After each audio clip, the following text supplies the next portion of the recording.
VILTROX's DCX3 could perhaps be the best budget video monitor on the market, and it comes with everything you need in the box, so let's unpack it. In the box you'll find one really nice travel case, all the different types of HDMI cables that you could possibly need, mini, micro and full size, plus a good anti-twist monitor mount. You get a screen protector, a very nice battery with a charge indicator and USB-C charging capabilities, and finally the monitor, which ships with a collapsible sun hood already attached. The only things missing are a short SDI cable and a designated battery charger. But for me, this is acceptable because of the superior build quality. This isn't your typical plastic monitor, it's mostly aluminium, yet it only tips the scales at 350 grams, but its stoutness makes it feel very sturdy and ready for the bumps of real production life. It most certainly has a premium appearance and feel to it, and I'm more than confident in its durability compared to my Ninja 5s, even though it has a larger 6-inch screen, is thinner and has more connectivity points. Now, as you may be thinking, 6 inches is a bit of an odd size, but I actually think it's the sweet spot. 7-inch monitors on mirrorless cameras can feel oversized, and my Ninja 5 in comparison seems tiny. So 6 inches is perfect to me. Size aside, everything about this monitor is just better than my Ninja 5. Even the Power and 5 programmable function buttons on the top of the unit have a very pleasing tactile feel to them when clicked, and the mechanisms just don't feel cheap. And unlike my Ninja 5, it has plenty of exhaust ports to vent the heat, plus a full fan to control the much larger 1920 by 1080 2000 nit screen, which is super bright and easily viewable outdoors in full sun. The provided sunshade helps mitigate reflections from the screen, but it would have been better if the included screen protector was anti-glare. The menu and settings can be accessed via the red button or by double tapping the touchscreen. The main menu is then displayed on the left side of the screen with 4 subcategories. At the top of the list within this menu you'll find the histogram, vector scope, RGB and waveform, and a set of 3D LUTs and the on-screen audio monitor. And yes, there is a 3.5 audio port on the side of the monitor. The second opens features like focus peaking, false color, zebras, and image flipping options. The third menu is for your OSD overlays, including frame guides, aspect ratio presets, a zoom in feature, and an anamorphic de-squeeze mode. The fourth contains all the image settings regarding the screen itself, including backlight, brightness and contrast, etc. So you can just set up the screen as desired. And finally, the general settings can be accessed via the bottom menu, which also includes switching inputs, your fan speed, OSD functions, and your function key mapping. So it's feature rich for the money. Now, traditionally in this price bracket, the affordable monitor segment, a lot of monitors have laggy touchscreens. This is not the case for the VILTROX monitor. The touchscreen is very responsive and it works without any interface issues or delays. Notably, this is best demonstrated by the pinch to zoom function, which is super responsive and one of my favorite features with this monitor. It works just like an iPad.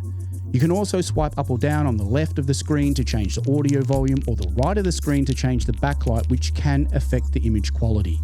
But it's pretty amazing the level of image quality VILTROX is getting from an 8-bit 60Hz screen with a contrast ratio of only 1000 to 1, because the IPS display is reproducing colors beautifully. Better than this, the screen's viewing angle is about 160 degrees, which is impressive because you can view the image from various angles without visible color changes or brightness changes, which many monitors in this space simply cannot achieve. But what's really impressive is that VILTROX has cleverly included both DC and USB-C power inputs, meaning that you can power the monitor however you choose without expensive add-on modules, which is strangely satisfying. Now, I usually use DTAP to MPF adapters like this one, but it's reassuring that if something goes wrong with that adapter, I can just grab an off-the-shelf USB-C cable and plug it into my V-mount battery and continue to shoot. Another thing to love is the included F550 battery. It also accepts USB-C charging, which is super convenient. Even my V-mount batteries have this option. So now I just don't have to carry around huge chargers. And this little detail to me is such a huge value add. On the topic of value, to me, SDI is pretty important. Why? Because traditionally SDI monitors haven't been affordable, especially ones that can do 4K 30p. Let me just give you an example. This SDI monitor cost 1,500 euros back in the day. Today, just to replace the 3G SDI module, it's 350 euros, which is more than the cost of the DCX3. So I'm glad that monitors like this one can now be had sub $300. Cost aside, you should be aiming to use SDI over HDMI because it's a more stable, professional connection. It can be run over longer distances and it is much harder to break. But as so many cameras today use HDMI, the ideal is to own monitors like this one that can utilize both connection types and have looped outputs for, say, your focus puller. Which brings us to an important topic, signal delay, and how reliable this monitor can be for, say, critical focus. As a disclaimer, look, this has more to do with your camera's HDMI or SDI port than the monitor. A lot of mirrorless cameras simply don't have the processing power when shooting full resolution or RAW to be able to output a zero latency signal to an external monitor. But anyway, here's a HDMI test with an R5 in 4K. The latency is about 4 frames. Over SDI from a Blackmagic Cinema camera 2.5K, the latency is about 3 frames. Same monitor, different latencies, but both the SDI and HDMI are fully usable for focus pulling. Putting my results aside, what you should be doing is checking with your camera manufacturer to see what your HDMI or SDI latency is from your camera. Overall, the DCX3's design, image quality, and usability is absolutely flawless. I love the full metal design, the inclusion of SDI, and the USB-C powering options, making this a very, very versatile monitor. It's a pretty safe bet, and VILTROX is a proven company with a good reputation. Before I go, I want to be completely transparent about a couple of things. Now, the first is the boot up time, because this matters on real-world sets. On average, ours takes about 12 seconds to get an image up. And now only you can decide if that's acceptable. Next is the fan noise. As this is a high brightness monitor, the fan can get loud.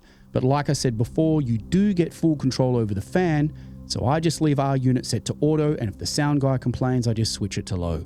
Now, while I love the protection carry case, I find it too bulky and just won't use it. However, as VILTROX have included this flip out sun hood that takes like 2 seconds to open and protects the unit in transit, pops off easily, I don't feel like I've paid for something unnecessarily. And finally, this is the one thing that all the other reviewers have omitted and absolutely could be a deal breaker for you. You cannot use the HDMI or SDI to cross convert the signal. However, the lack of signal cross conversion for me isn't a big deal, and that's why I still purchased the monitor, because the quality I've received and the versatility of everything in the box is just incredible value. And with that, I'll see you in the next one. Swipe up. Tag your friends, like and subscribe, comment below. If I make this follow, don't let this flop. Wait.